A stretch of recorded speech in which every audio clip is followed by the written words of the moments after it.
언젠간 가겠지. 푸르른 이 청춘. 세상이 바뀌고 전통이 사라지면서 아직 우리는 새로운 걸 받아들일 준비도 돼 있지 않고 능력도 없어요. 나의 이 무의미감, 나의 이 절망감, 이런 것들이 우리의 공허감을 만들어내는 굉장히 중요한 요소다. 도무지 채워지지 않은 것 같은 이 공허감은 어떻게 해소하는가? 자, 여러분 오늘 바쁘게 지내셨습니까? 바빴으면 얼마나 좋았을까요? 누군가는 바쁘고 누군가는 조금 덜 바쁘고 어떤 분은 조금 한가했을 수 있죠. 자, 제가 아는 한 목사님께서 굉장히 재밌는 얘기를 하셔서 제가 그 얘기를 가끔 쓰는데 이분이 주장하는 게 뭐냐면 인생의 쓰리뻐야. 쓰리뻐 아니고 기뻐, 바빠, 예뻐. 인생은 그렇게 기뻐, 바빠, 예뻐 이렇게 지내야 된다는 거예요. 청년기까지는 그랬답니다. 그죠? 우린 기뻤고요. 우린 정말 바빴고요. 중년 지점까지도 그랬죠. 우린 심지어 예뻤습니다. 저요? 전 지금 절정이죠. 자, 그런데 이렇게 기쁘고 바쁘고 예뻤던 그런 정신없이 지나간 세월이 있었지만 그때를 우리가 통틀어서 청춘이다. 이런 시기가 분명히 갑니다. 그리고 기뻐, 바빠, 예뻐가 빠지고 나면 거기에는 이제 공허가 크게 자리하게 되는데요. 자, 그러면 지금의 중년이라는 것, 그리고 노년으로 향해 간다는 건 뭘 의미하는가?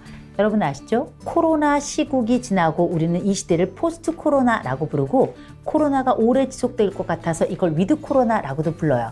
그 이름이 무엇이든지 간에 코로나와 더불어 우리는 완전히 세상이 달라졌습니다. 매체에 대한 사용도 달라졌고요. 그 옛날 그렇게 우리가 함께 만나서 마시던 커피도 이제는 함께 마시기 어려우니 영상을 두고 사이에 브라보 영상 사이에서 이렇게 하는 세상이 되었고, 모든 수업도 애들이 학교를 가지 않고 온라인으로 수업을 듣잖아요. 마치 세상은 그대로인데 나만이 거기서 도태되는 것 같은 느낌을 버릴 수가 없는 거거든요.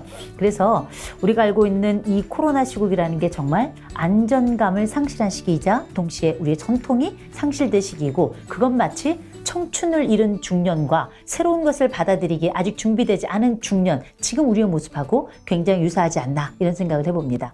자, 그래서 우리가 알고 있는 유명한 철학자 키르케고르, 우리가 이런 문장 하나 알아두면 어디 가서 굉장히 있어 보입니다. 키르케고르가 이렇게 이야기했습니다. 가장 흔한 절망의 형태는 자신의 본 모습으로 존재하지 못하는 것이다. 굉장히 멋있는 말이죠. 가장 큰 절망은 뭐냐면 내가 아닌 것들로 살아가는 거예요. 생각해보면 우리가 얼마나 많은 역할을 해왔어요. 그중에 진짜 나는 누군가, 이걸 우리가 늘 생각하게 되죠. 왜? 거기는 뭐가 있었는가? 가짜 관계가 있었고요. 가짜 인격이 있었고요. 거기서 장기적으로 이런 게 있다 보면 걔가 나인지 내가 진짜 누군지 알 수 없어요. 그리고 그 사이에 우리가 경험했던 숱한 감정들 있죠. 열등감, 공허감, 무기력감, 이런 것들이 다 합쳐져서 마치 내가 아닌 내 감정으로, 내가 아닌 내 모습으로 그렇게 사회적인 나만 남아있는 경우들이 굉장히 많습니다. 그리고 이제 우리는 더 이상 그 가짜인 나를 지탱할 만한 능력도 없고, 그리고 에너지도 없고, 그리고 관계망도 더 이상 그렇게 탄탄하지 않습니다. 자, 그렇다면 나에게 어떤 일이 남아있고 어떤 능력이 있나, 이걸 한번 돌아봤으면 좋겠는데, 이런 공허감은 평생 가지고 살아가야 되는 업보인가? 노력을 안 해서 그런 건가? No way. 아닙니다. 절대 아니죠. 이건 충분히 변경할 수 있는 감정이고 달라질 수 있는 감정이고 실제 운영할 수도 있는 감정이라는 걸 먼저 말씀드릴게요. 자, 그럼 마음속에서 안쪽부터 올라오는 이 공허의 소리, 메아리처럼 올라오는 이 공허, 나에게 텅 빈 하나의 공간을 만들어내고 도무지 채워지지 않은 것 같은 이 크레바스와 같은 공허감은 어떻게 해소하는가? 많은 방법이 있습니다만 몇 가지 방법으로 여러분들과 함께 이야기를 해볼까 합니다. 첫째가 바로 뭐냐? 감정 다루기예요. 감정 다루기. 감정 다루기라는 건 뭐냐? 우리가 이런 말 있죠? 나쁜 감정은 없다. 이 세상에 많은 감정들이 있어요. 5, 6, 7정이 있다고 이야기하는데 이 모든 것들이 감정하고 연결되어 있는 단어들일 텐데, 실제 우리가 알고 있는 감정 자체는 나쁜 게 아니에요. 선한 것도 아니고 악한 것도 아니에요. 얘가 무슨 도덕 있는 게 아니죠. 그냥 저스트 단어예요. 그냥 단어일 뿐인데 그 가운데 우리가 그 단어를 내 몸에 딱 장착하면서 마치 어벤져스의 이렇게 날아다니는 그 뻘건 옷 입은 그 갑옷 입은 그 사람이 심장이 무슨 이렇게 둥그런 거 하나 딱 가지고 있잖아. 에너지원. 이게 딱 들어가면 이게 이 사람의 전체 에너지원이 되는 것처럼 마치 그 감정이 우리에게 딱 장착이 되면 그게 우리 모든 것에 영향을 미치게 되잖아요. 그럴 때 여러분은 기억하실 게 감정이라고 하는 것은 자체가 도덕을 가지고 있는 게 아니기 때문에 어떻게 쓰느냐가 되게 중요해요. 어떻게 쓰느냐가 중요하기 그 이전에 해야 될 게 뭔지 아십니까? 내가 가지고 있는 감정 중에 인정할 감정은 인정해야 됩니다. 인정할 감정은 인정해야 돼요. 난 소심해. 여러분, 저는 여러분들이 제가 굉장히 안정적인 사람이라고 생각하시기 쉽습니다만 저 굉장히 다혈질이고요. 그리고 제가 가지고 있는 이 극단적 특성은 저희 남편만 알고 있습니다. 아신다고요? 들켰다. 티 나는구나. 티 안 나는 줄 알았어요. 들켰어. 그런데 우리에게 올라오는 여러 감정들 중에 반복적으로 올라오는 감정들이 있는데 때로는 그 감정들을 자꾸 미루려고 그래요. 밀어내려고 하고 억압하려고 그러고 인정하지 않으려고 하는데 얘는 어차피 뭐냐, 물속에 내려 누른 배구공 같아요. 훅 올라옵니다. 어차피 그러니 어떻게, 이제는 이 정도 감정 인정해보자. 그리고 어떻게, 결국 그 감정도 내 거예요. 내 겁니다. 첫째, 감정 인정하자. 이 공허감이라는 것 자체가 감정이잖아요. 한번 생각해 보세요. 우리가 이런 공허감이나 우울감이나 아니면 우리가 흔히 말하는 부정적 정서는 일단 우린 뭐 해야 되는가? 제거해야 돼요. 없애야 돼요. 절대 같이 동고동락할 수 없는 단어가 부정적인 감정입니다. 슬픔, 우울, 안타까움, 쓰라림, 상처 이런 것들 다 없애버리고 싶잖아요. 그런데 없애고 싶어서 없앨 수 있다면 걱정이 없겠네. 만일 그걸 없앨 수 없다면 어떻게 해야 되는가? 관리하면서 얘랑 같이 살아가야 되는 거예요. 여러분 혹시 당뇨 있으세요? 저희 어머니도 그렇고 저희 시아버님 다 당뇨가 있는데 제가 당뇨 전문가인 그 세브란스의 안철우 박사님하고 얘기를 해보니까 그런 얘기 하시더라고요. 당뇨는 친구야 그러시더라고요. 당뇨는 친구입니다.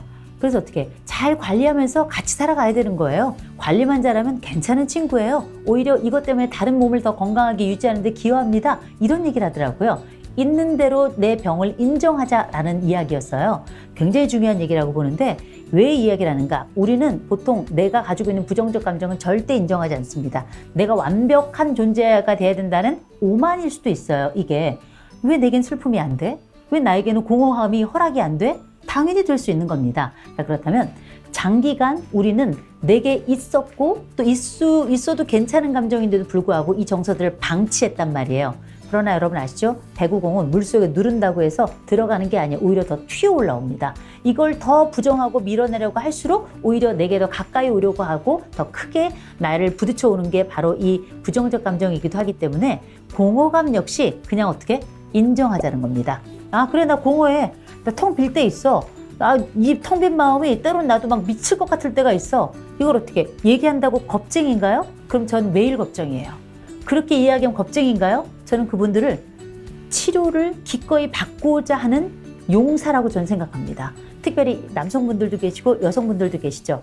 이런 용기를 내는 분들만이 실제 변화를 생각하고 변화를 읽고 변화를 선택할 수 있는 분이라고 저는 생각을 해요. 먼저 내게 오는 공허감, 내게 오는 때로는 약간의 우울감, 내게 오는 모자란 느낌, 나의 어리석음 이런 거 먼저 인정하자. 왜? 나쁜 감정은 없어요. 나쁜 감정을 어떻게 활용하거나 잘 관리하느냐에 따라 우리의 삶은 또 우리가 가지고 있는 내 정서와 나 자신에 대한 평가도 달라질 수 있는 거기 때문에 먼저 감정 다루기 하고요. 두 번째는 자기 돌봄을 시작하셔야 됩니다. 중년이야말로 자기 돌봄이 필요해요. 지금까지 안쪽에 골수 다 내어서 나의 청춘을 바쳐서 내 청춘에 즙을 내어서 자식들 키웠고요. 이 사회에 헌신했고 그리고 내가 할 수 있는 많은 것들을 지금까지 뭔가를 이루기 위해서 애썼죠. 그러는 동안에 정작 빠져있는 건 누구였는가? 나였습니다. 다 이루었는데 내가 빠진다면 그게 무슨 의미가 있겠어요? 내 감정을 인정했다면 그때부터 이 감정을 어떻게 다루고 돌봐야 될지 한번 살펴봐야 될 것 같습니다. 그래서 제일 먼저 해야 될 것인가? 뭘 해야 될 것인가? 자기 돌봄을 위한 첫 번째 원칙은 뭔가? 내가 우선이에요. 이건 이기적인 게 아닙니다. 나를 돌보는 것 자체가 이기적인 건 아니에요. 남을 제치고 나만 돌본다면 이기적이라고 하겠지만 나를 돌보는 것 자체는 굉장히 가치 있고 의미 있는 일입니다. 그리고 여러분 기억하셔야 됩니다. 내가 나를 지키지 않으면 누구도 나를 지켜주지 않아요. 그건 예나 지금이나 20세기나 21세기나 동일하고 부모나 자식이나 마찬가지입니다. 꼭 기억하시고요. 두 번째로는 제 인생의 모토이자 제 카톡 대문방에 써있는 바로 그 단어, 힘든 일은 남에게. 이건 대부분 중년들이 다 어깨가 무겁고요. 노년으로 넘어갈수록 어깨가 가벼워진다고 생각하지만 노년으로 갈수록 세대의 무게를 져야 돼요. 또 나이 들매 무게를 져야 됩니다. 이 나이 들매 무게라는 건 멀리 있는 게 아니고 실제 우리가 가지고 있는 삶의 이야기들을 조목조목 아름답게 만들어가는 과정에 실제 벗어날 수 있는 건, 나눌 수 있는 건 좀 다른 사람에게 맡기고 내가 꼭 해야 되는 건 그것만 하자라는 거예요. 일을 나누어 가자는 얘기니까 기억하시고요. 또 필요하다면 좋아하는 거하고 싫어하는 거 구분하세요. 좋아하는 것만 하세요. 맛있는 것만 먹어도 인생 죽을 때까지 다 먹지도 못해요. 좋아하는 것만 하도록 애쓰자. 그리고 힘들다면 도움 청하자. 요약해 보겠습니다. 우리 인생의 공허감을 해소하기 위해서 첫째, 감정 다루고요. 두 번째로는 자기 돌봄이 필요한데, 감정 다루기라고 하는 건 말 그대로 장기간에 내 스스로 방치했던 정서들 인정하고 받아들이고, 그래 이건 내 감정이야 라고 인정하는 것. 그다음에 두 번째, 자기 돌봄이라는 건 나를 우선으로 생각해 보는 것. 그리고 굳이 내가 안 해도 되는 일은 구분해서 다른 사람에게 부탁하는 것. 또 좋아하는 것과 싫어하는 것 분류해서 좋아하는 것 해보는 것. 그리고 필요하다면 도움 청하는 것. 이거 굉장히 중요한데요. 중국의 극동지방에 모소대나무라는 게 있잖아요. 이게 4년까지는 많이 자라요. 3cm래요. 많이 자라요. 그러니까 다들 어떻게 이거 뭐하러 길러? 5년째부터 하루에 30cm씩 큰답니다. 한 번도 해보지 못했던 나라는 싹을 키워보는 그 경험. 처음엔 3cm일지 몰라요. 그러나 일정 시간이 되면 여러분들은 하루에 30cm의 나만의 성장을 시작하게 될 겁니다. 어쩌면 그게 중년의 공허한 벌판을 채워주는 가장 아름다운 잔디이고 가장 아름다운 인생의 갈대가 되지 않을까 싶습니다. 공허하다면 우리는 감정을 인정하고 이제 나를 돌아보죠.